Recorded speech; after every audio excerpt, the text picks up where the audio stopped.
Your child just received Making the Bible Come Alive. What do you do with it? Well, they're cards that you can use to teach your children about the heroes or even the ones that were a challenge in the Bible. Let's say you have Noah. Well, you go on the website, you go to makingthebiblecomealive.com.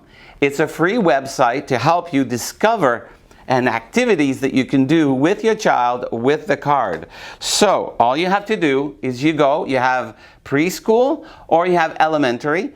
If you have, like now I have the preschool, all you have to do is you go to the Old Testament.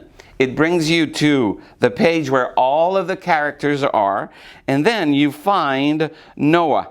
So you go to Explore Noah, and it gives you 13 ideas to help discover that wonderful man that helped us learn about God. So you have a trigger.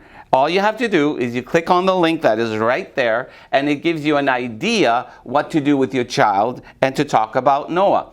You have verses, you have videos that bring you just click on the YouTube button and it brings you straight to YouTube where you can discover videos that will help you teach about Noah to your children. Also, of course, we think about what? Music. Well, it's the same way. All you have to do, you go to songs and we give you 2 ideas where you can sing about the promises of the Bible. You have also the Heart of the Father, a prayer session where you can discover and pray with your child in a creative way. Our goal is not only to teach the child, is to bring him to connect with Jesus, to connect with God, and that is done through a creative way. We have crafts, activities. You have even games, physical activities that you have. And of course, one of my favorites is the snacks.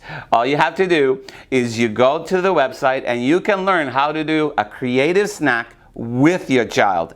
At the same time, you get to talk to them about the character. So, feel free and go explore.